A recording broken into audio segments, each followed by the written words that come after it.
Bonsoir à tous, aujourd'hui on se retrouve pour une nouvelle vidéo pour la question 10, donc la 9e partie des 100 questions de Jean-Michel Panel. On est rendu à la situation 10.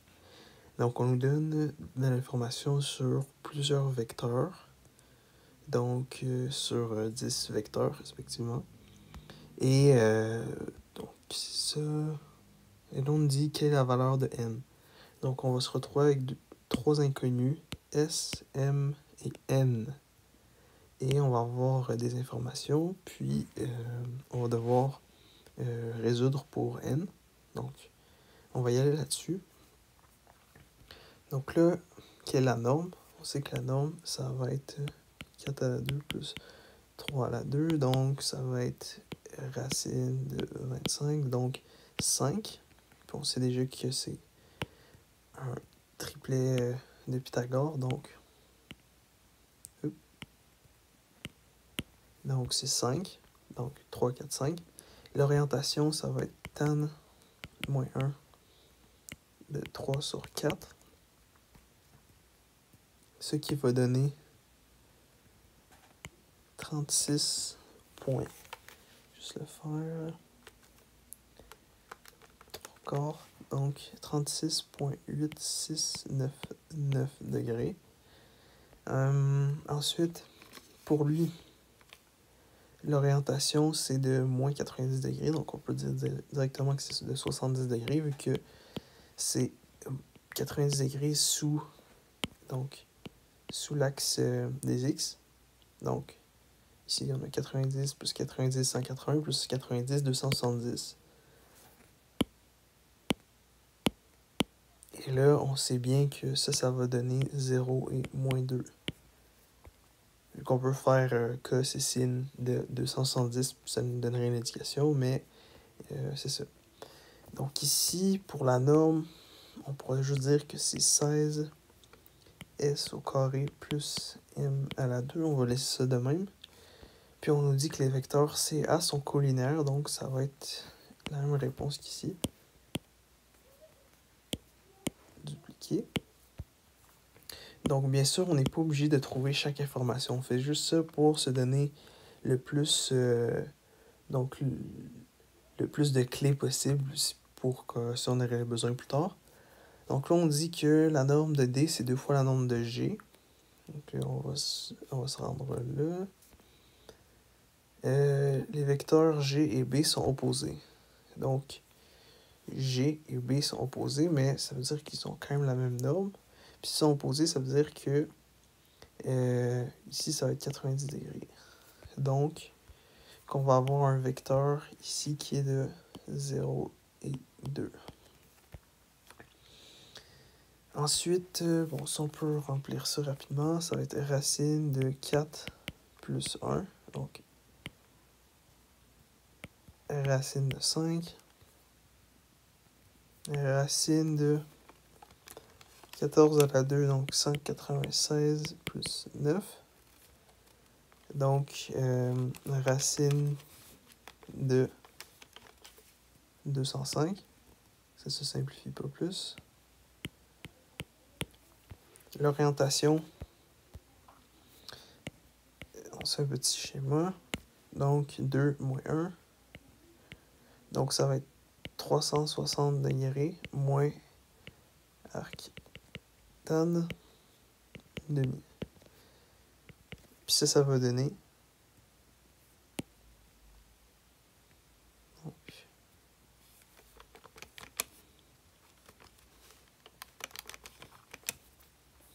ça va donner 333,43,5. Puis l'autre, ça va être juste arc tan de 3 sur 14. Donc ça devrait nous donner un angle assez petit, environ 12 degrés, j'imagine. Donc arc tan 3 sur 14,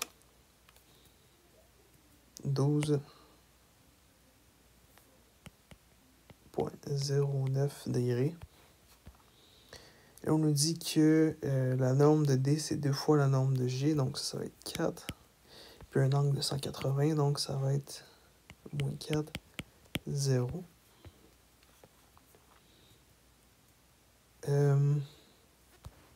Donc H, ça va être A moins G. Donc A, c'est... On peut l'écrire ici. Donc H va être égal à 4, 3, moins 0, 2. Donc, ça va être égal à 4, 1.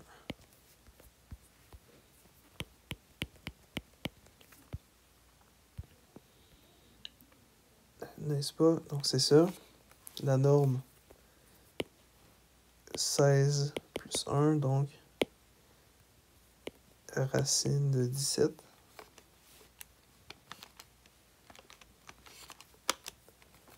Puis, l'orientation, ça va juste être arc. Donne un corps.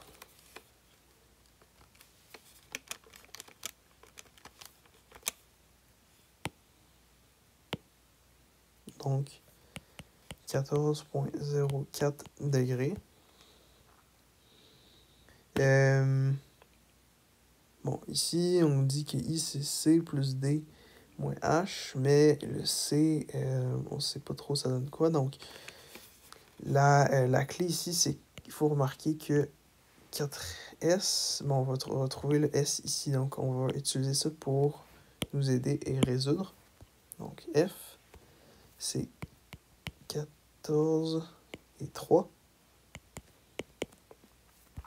C'est égal à R fois A. A ici en X, c'est 4. Et R fois 3. Puis, ça va être plus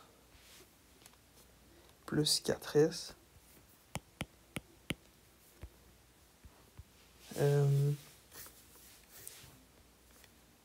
Pardon, pas 4S, non. Plus 2 ici, 2S.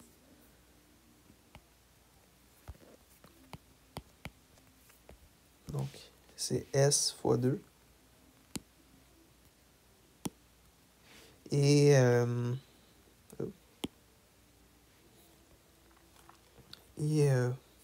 plus S fois moins 1. On va juste réarranger chaque côté.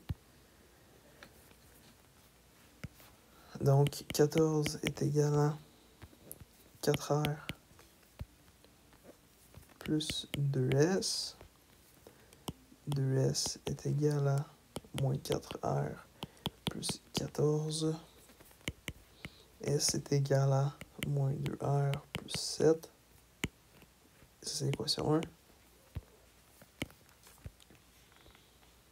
Et l'équation 2, c'est 3 est égal à 3R moins S.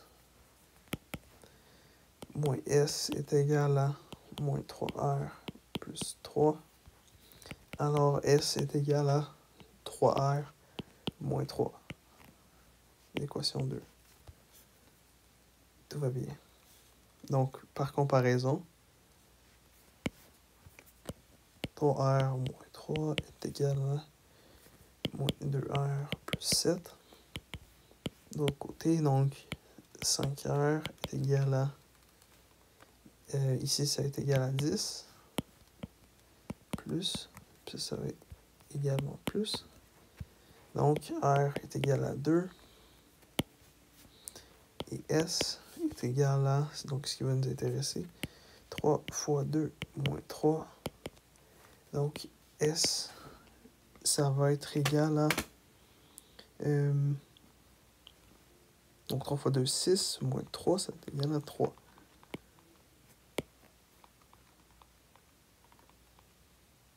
Donc, voilà. Donc, ici, on sait qu'on est à... On est à...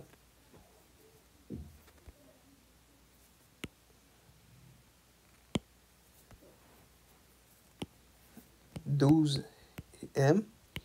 Puis là, puisqu'on sait qu'ils ont le même angle, on sait que ça va être...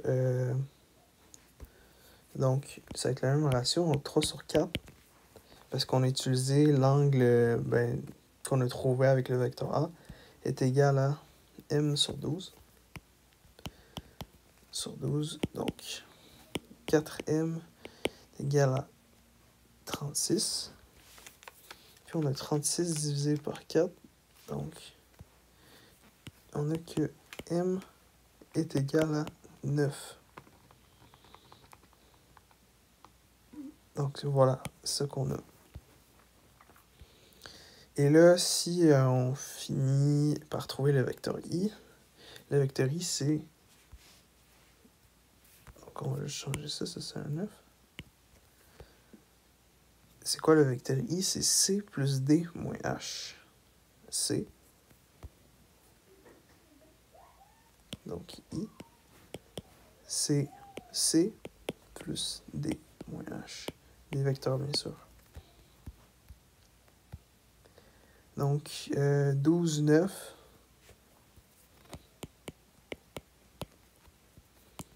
Plus moins 4, 0. Moins h. H, c'est 4, 1. Donc, ici, on a... Donc, on peut juste calculer chaque terme. Là. Donc, 12 plus moins 4. Donc, on a 4. Et on a 9 plus 0 moins 1, 8.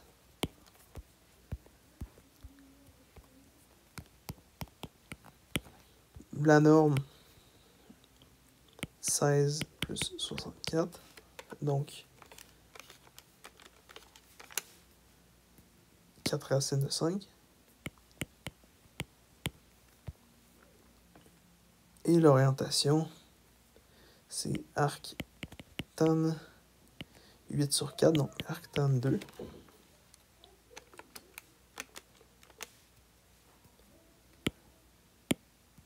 Donc 63,43 degrés. Et là, pour le dernier, ça va être moins m. On sait que m vaut 9. Donc on a moins 9n. Comme ça. Et on sait que les vecteurs j et i sont orthogonaux. Ok. Si on sait que j et i sont orthogonaux, ça veut dire qu'ils sont perpendiculaires. Puis ça veut également dire que j produit scalaire avec i est égal à 0.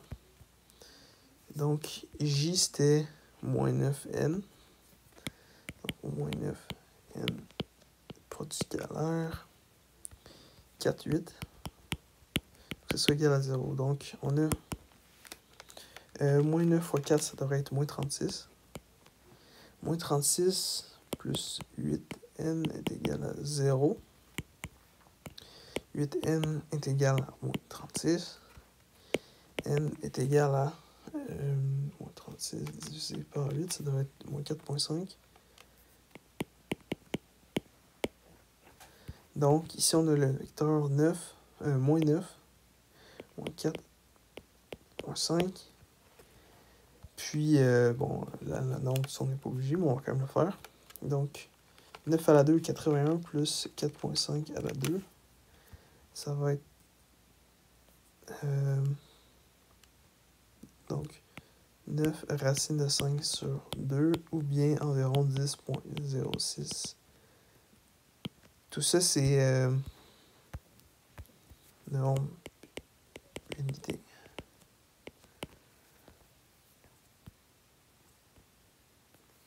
Et l'orientation, une petite esquisse. Moins 9, moins 4,5, donc ici. Donc on va prendre l'angle, donc qui est de arctan, donc 4,5 sur 9. Puis on va ajouter 180 degrés. Parce que on trouve l'angle ici, puis nous on veut tout cet angle-là. Donc ça va nous donner 206,57 degrés. Donc, bon, c'est tout pour la question 10. On n'était pas obligé de trouver chaque élément, mais on l'a fait, puis c'est une bonne pratique. Donc, la question 11. Voici l'information sur la fonction rationnelle et sur la fonction tangente g, donc rationnelle f et tangente g. La règle de la fonction f est de la forme 100 sur x.h plus 10. Le 0 de la fonction f est moins 6.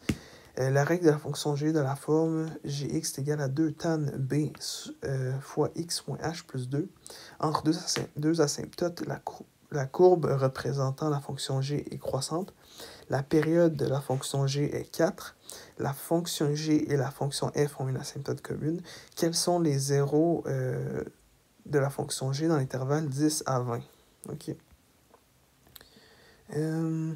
Donc déjà, il va falloir bien sûr trouver le paramètre h. Donc on a un point ici qui est moins 6, 0. Oui. Donc ça, la période, donc P est égale à 4. Est croissante, donc A fois B est plus grand que 0. Donc B devrait être positif. Quand on dit croissante, c'est que, par exemple, on a une fonction qui ressemble à ça. Donc on voit bel et bien qu'elle monte, donc elle est croissante. Décroissante, c'est l'inverse, comme ça. Voilà.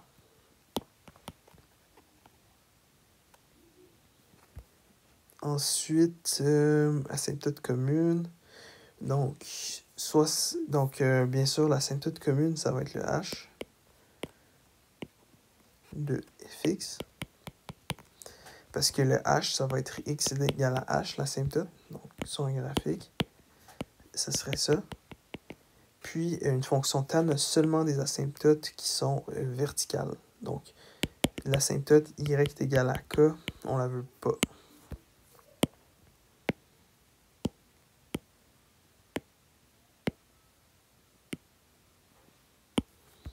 OK, puis ça, c'était 10 à 20.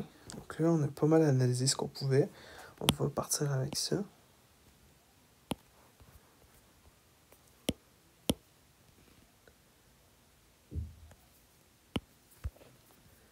Et donc, moins 6, 0. Puis là, on pourrait dire 1, ça serait paramètre h, puis entre parenthèses, asymptote vertical. Donc, alors, 0 est égal à 100 sur moins 6, moins h, plus 10. Moins 10 est égal à 100 sur moins 6, moins h.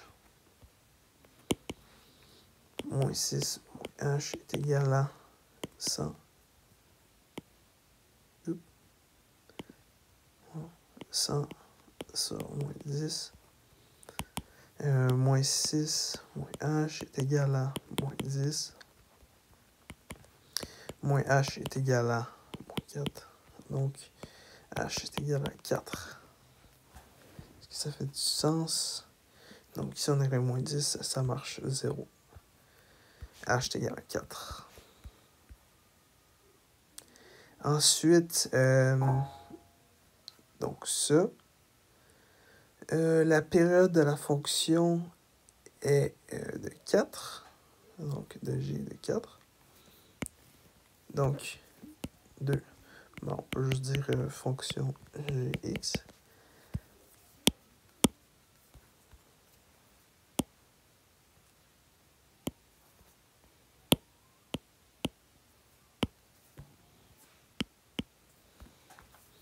Donc, si P est égal à pi sur valeur absolue de B, alors valeur absolue de B est égal à pi sur P. Alors, on sait que valeur absolue de B est égal à pi sur 4. Puis, en l'occurrence, on sait que Gx est toujours croissante. ou bien on peut dire qu'elle est croissante sur tout son domaine. Ben, sauf, bien sûr, en excluant les asymptotes. Donc, toujours croissante. Donc, B est plus grand que 0, puisque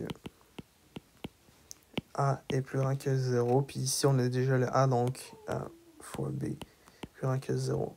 Voilà, ça c'est un petit peu la justification.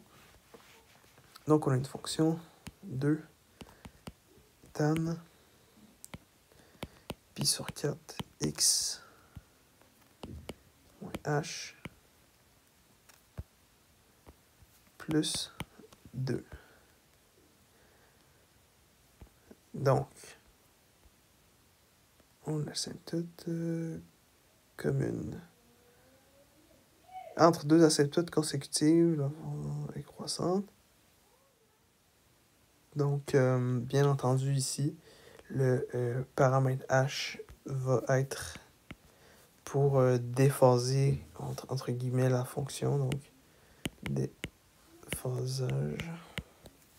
Pour la déplacer par rapport à l'axe des x. Donc, ça, on aurait une fonction ici qui ressemblerait à ça. Lorsque le paramètre A est différent, ça bougerait de telle sorte, et le paramètre K, ça fait bouger de telle sorte. Alors là, il va falloir procéder à une petite analyse pour trouver ce fameux paramètre H, vu qu'on n'a pas de point par rapport à la fonction G. Donc là, on nous dit que il partage une asymptote, et donc, asymptote commune. Puis, on sait que la période est de 4. Donc ça, ce que ça veut dire, c'est que l'asymptote commune, elle est de 4. On va se faire un graphique. Ça, c'est notre point. On va se faire, en fait, une ligne des nombres. Ça, c'est notre point 0, 0. Ça, ici, c'est notre asymptote 1, 2, 3, 4. Donc, 4, 0. Et donc, ça, c'est notre période ici. Donc, on a notre période ici qui est de 4. Donc, ça tombe bien. La période, de la même grandeur, on va dire qu'il y a des asymptotes de base qu'on pourrait estimer. Et là, on sait que le paramètre h va toujours se retrouver entre les deux. Puis donc, on va avoir notre point d'inflexion ici. Comme ça. Ce point d'inflexion-là va être à h, k. On a déjà le k qui est de 2. Puis on sait que le h, c'est entre deux asymptotes. Vraiment, c'est vraiment pile entre les deux. Donc, ce serait 2, 2. Donc, c'est un petit peu ça. Donc, bon, ici, pour, on va dire, un plus beau graphique, ça ressemblera à ça. Voilà. X, Y. Puis X est égal à 4. X est égal à 0. Etc., etc. Donc, c'est un pattern qui va se répéter. Donc, on a que Gx est égal à 2 tan pi sur 4 x moins 2 plus 2. Il y a quand même pas mal de 2. Là, ce qu'on va faire, c'est procéder à la résolution, donc de trouver les zéros entre 10 et 20. Donc, comment on va faire ça? Donc, 0 est égal à Gx. 0 est égal à 2 tan pi sur 4 x moins 2 plus 2. Donc, moins 2 est égal à 2 tan pi sur 4 x moins 2. Moins 1 est égal à tan pi sur 4 x moins 2. Donc, arc tan moins 1 est égal à pi sur 4 x, pas plus, moins 2. Donc, x moins 2 est égal à 4 sur pi fois arc tan de moins 1. Alors, x est égal à 2 plus 4 sur pi fois arc tan moins 1. Et ça plus n fois p, puis la période c'est 4, où n fait partie des nombres naturels, donc des entiers naturels, pardon. Donc, on va juste simplifier ça. X est égal à calculatrice, bien évidemment, qui doit être en radian. Donc, 2 plus 4 sur pi fois arctan de moins 1. Donc, ça, c'est 1. N fois 4. Bien sûr, où n fait partie des entiers naturels. Le nombre naturel entier. Ouais. Donc, ici, c'est de x élément de 10 à 20. Donc, on va juste, 10 à 20. Et là, ce qu'on va faire, c'est juste tester des valeurs c'est ça, de n. Donc, n est égal à 2. N est égal à 3. N est égal à 4. Et n est égal à 5.